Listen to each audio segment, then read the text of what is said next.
To which does this pronoun refer? To Yasmin or something else? Quite confusing, right? How about this one? Again, to which does this pronoun refer? To Carter or a woman? Well, in this video, we'll learn how to fix sentences like this by going deeper into the pronoun-antecedent agreement. What is the pronoun-antecedent agreement? Now, don't get this rule confused with the subject-verb agreement. That's a completely different rule of English grammar. The pronoun-antecedent agreement is the rule of English grammar that says a pronoun must agree with its antecedent in number and gender. Meaning, if the antecedent is singular, the pronoun must also be singular, and plural if the antecedent is plural.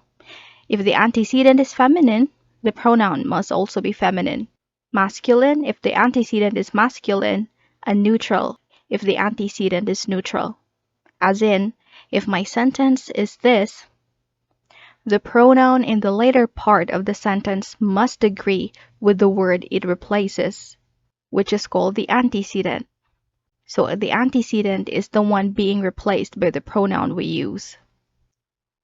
So how do we know which pronoun to use? First, let's remember what a pronoun replaces. It replaces a noun. A noun is any word that names a person, thing, or place. For example, cat, bag, hat, Mark Zuckerberg, people, love, swimming, to live, and etc. It can even be a phrase, a noun clause, a gerund, a participle, or any part of speech that act as nouns. Pronouns are substitutes for nouns. Their primary function is to take the place of nouns when necessary. It can be as subjects, or objects of a sentence, or simply as replacements to show ownership. We'll talk more about this in a minute. We know that nouns and pronouns have the same functions in a sentence. We use pronouns to avoid redundancy or awkward sentences, like Mike brought Mike's puppy to school. Are we talking about one Mike here or two? If we're talking about the same Mike, then we sure are making an awkward sentence. So instead of repeating his name, we use the pronoun his to take his name in the later sentence. Mike brought his puppy to school. Those are pronouns. So we know what is an antecedent, a noun. But that's not always the case. You'll find that out later on. And we also know what is a pronoun, a substitute for a noun. We're basically saying that in pronoun-antecedent agreement, pronouns must agree with the nouns they are replacing. Now look at this table. All of these are pronouns. Their use depends on their functions in a sentence. These pronouns are used if we replace a subject, the performer of the action word, or the manipulator of the sentence. These pronouns are used when we replace an object, the receiver of the action words, or the nouns being acted upon. And these pronouns are used to replace nouns that show ownership of something. That's just an overview of the functions of pronouns. Let's have examples, but further discussion about the functions of pronouns can be accessed through the links we provided in the description box below. So let's start with the first example. Karen bought the bag she liked. Karen acts as the performer of the action word, which makes her the subject of the sentence. The bag here is the direct object, directly receiving the action word performed by Karen. She liked here is an additional information to the bag, which makes this a noun clause, acting as a noun. They are acting as one to be the object of the sentence, the receiver of the action word. She here is the pronoun we use as a substitute for Karen to avoid redundancy, because if you don't replace it, it will be like this. Karen bought the bag Karen liked. It would have been fine if we are talking about a different person who liked the bag, like Karen bought the bag that Maddie liked, But since we're talking about the same person, Karen, we use the subjective pronoun she. And since Karen is a feminine name, and she is alone performing the action, which means that it is singular, we use the pronoun she. Another example, the students submitted their outputs in the morning. They attended their first subject afterward. Can you tell why this sentence uses they and their? Correct, because the antecedent is also plural. The gender won't matter anymore when our antecedent is plural. Now look at the following sentence. Sometimes, substitution does not happen in the same sentence because it can happen in the following sentence, up to the next sentence, or up until the whole paragraph. This time it just happens in the following sentence. Here we used they because we are using it as the substitute for the students to act the same as a subject, because it will be redundant if we keep using the same noun. The students submitted outputs in the morning. The students attended the first subject afterward. Sounds awkward, right? Next example, Kevin bought flowers for his wife. Kevin is alone acting as a subject. Therefore, our subject is singular. Since Kevin is a masculine name, we use the singular masculine possessive pronoun his, which shows ownership of his wife, instead of saying Kevin bought flowers for Kevin's wife or Kevin bought flowers for another man's wife. Well, we do not want trouble. Kevin better buy flowers for his wife only. Shekina is loving the new book she bought, but it was expensive. This sentence can be made into two, but since it's using the coordinating conjunction but, it becomes one sentence only, a compound sentence. Let's divide it from but. We have Shekina is loving the new book she bought, and it was expensive. If we separate these two, they will still give complete thoughts. Each of them becomes a complete sentence.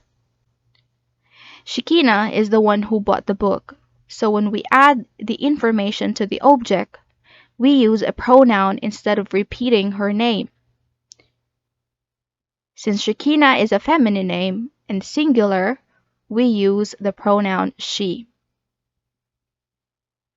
But is a coordinating conjunction that introduces a contrasting situation to the first clause. If the first clause is positive, the second clause must be negative, and vice versa. In this sentence, our first clause is positive. Shekina loved the book, but in the second clause, it says that it was expensive. Which is expensive? Surely that's not Shekina because we can't put enough value on a human being. The pronoun it is used to substitute a thing, place, or anything that is neutral, or simply genderless. Which noun could be neutral in this sentence? That is the book. So we're saying the book is expensive. Instead of Shekina is loving the new book she bought, but the book was expensive, we replace the book with it to avoid redundancy. There is nothing wrong with the grammar of this sentence, but when we talk about redundancy and accuracy, using pronouns would be our best option. Last example. Fried chicken is my favorite food. In fact, it is the best food in the world. These are two sentences. As I've mentioned earlier, substitution does not always happen in the same sentence. In the first sentence, no substitution happened, but surely there is in the second one. Look at this. Fried chicken is our subject. It is our antecedent of what pronoun? The pronoun it. Since fried chicken is neutral or genderless, we use the pronoun it. And it also acts as a subject in the second sentence. It was mentioned earlier that antecedents are mostly nouns, but that's not always the case, because antecedents can be pronouns too. Look at this. Most of these are indefinite pronouns, except for a few. They do not refer to anyone or anything specifically, and they are treated as singular. But when you see them in a sentence and need to substitute them, keep the following in mind. They are replaced by these singular pronouns. These pronouns for people, and these for anything neutral. These indefinite pronouns here can take both masculine and feminine pronouns. But if you, as a speaker or writer, know the gender of the person you refer to, you can use the pronoun based on that person's gender. But if you do not want to disclose even the gender of the person, just use either. For example, somebody submitted his output already. Somebody submitted her output already. If you know the person's gender, for example, masculine, and want to disclose his gender, you can use his for this sentence. If feminine, you can use her. But if you do not want to specify at all, just use either of the two. But most writers, if you notice, use the masculine pronouns he, him, and his to refer to both males and females for these antecedents. Some even use both and put or in between. However, this becomes problematic and redundant later on, especially when you need to do multiple replacements. For example, somebody submitted his or her output, and he or she got a perfect score. Well, this is not grammatically incorrect. It sounds redundant to read, all the more when you keep doing it in the following sentences. So it is better to use pronouns based on just one gender, masculine preferably. For example, somebody submitted his output and he got a perfect score. Sometimes following such rules can be tiresome, so if you notice, a lot of writers or speakers use plural pronouns instead of singular. For example, somebody submitted their output and they got a perfect score.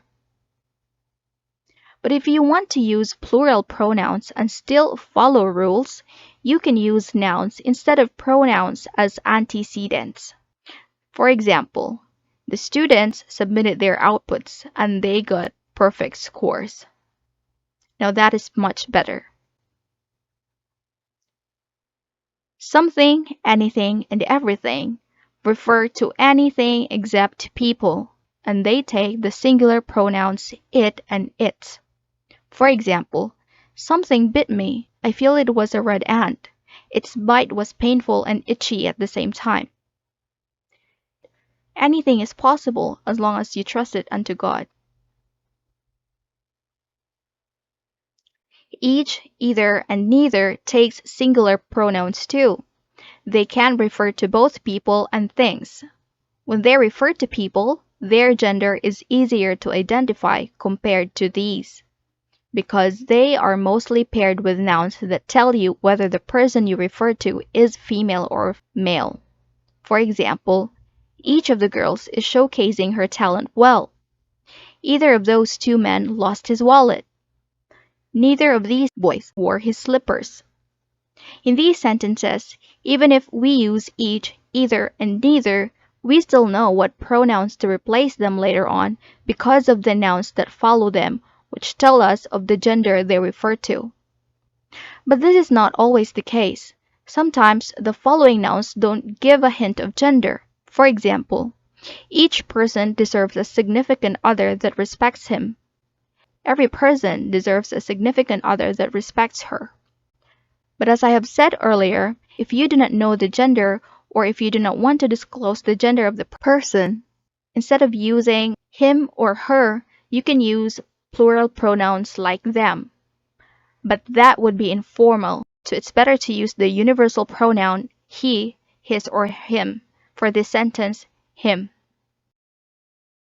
For things, you don't have to worry about gender. For example, every fruit has its group of vitamins. Each of these fruits has its group of vitamins. Either of the animals was raised by its owner. Neither of the animals was raised by its owner. For two antecedents joined by either or neither nor, the replacement pronoun must agree with the antecedent nearest to it.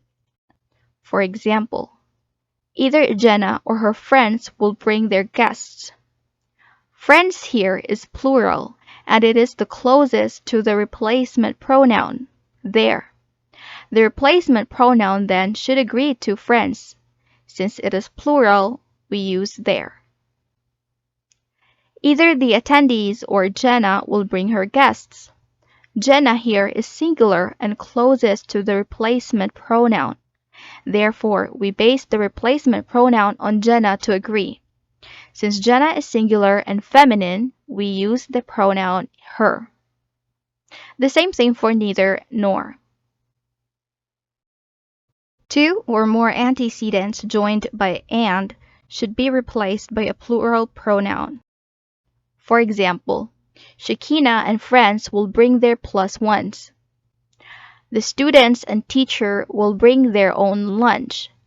They also need to bring gifts. Shakina and Paul will bring their couple jackets.